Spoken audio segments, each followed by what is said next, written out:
Fala amigos e amigas do AgroConnection, este é um corte do AgroConnection Vídeos, então te inscreve no canal, aperte o sininho, comentem e bora pro vídeo.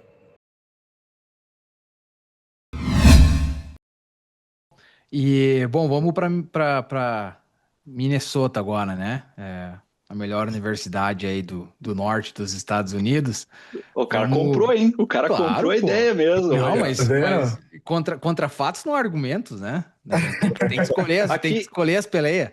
aqui no Connection, a gente sempre fala, o cliente sempre tem a preferência. É isso aí. É isso O aí. convidado, no caso, né? Como é que é por aí, Renzo? Dá um overview aí de como que é o tipo de solo, como é que é o clima em Minnesota. A gente sabe que a gente são estados lado a lado, né, Dakota do Norte e Minnesota, mas eu acho que a gente vai ver bastante contrastes mesmo assim, né, em relação à produção. Como é que funcionam as coisas aí em Minnesota? Claro, primeiramente só queria falar que, por mais que eu falei que Minnesota é uma das melhores aí, Fargo é uma instituição também a Universidade, né, da Dakota do Norte, principalmente o campo de Fargo, é realmente uma instituição que a gente admira demais, principalmente a agricultura de precisão, né? Então, diversos professores muito bons, que inclusive entre os melhores do mundo aí, que estão aí na universidade.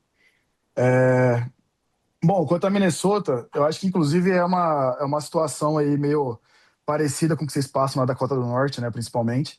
Ou seja, a gente tem invernos longos, né, bem frios, e verões curtos. Ou seja, isso limita demais a safra.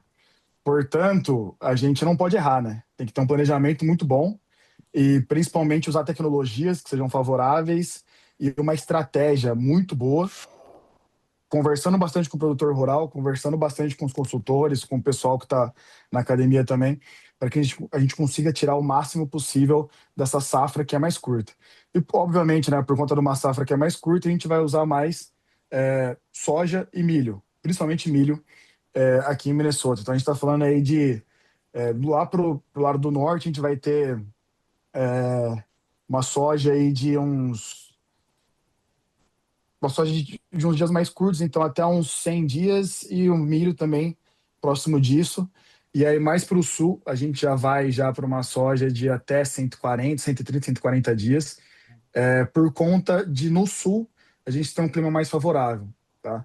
Então, normalmente a gente começa aqui a plantar final de abril, começo de maio, dependendo, obviamente, da temperatura.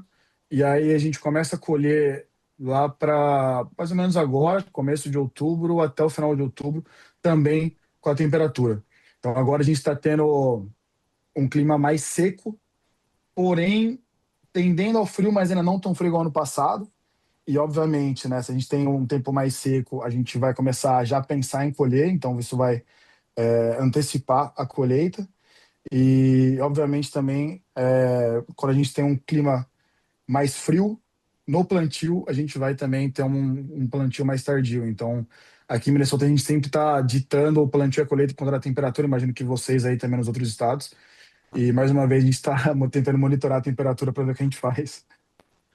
Não, muito bom. E eu acho que Não, Minnesota tem uma particularidade muito grande, né? Porque como o estado ele é longo, né? De sul a norte, eu acho que tem uma divisão drástica, né?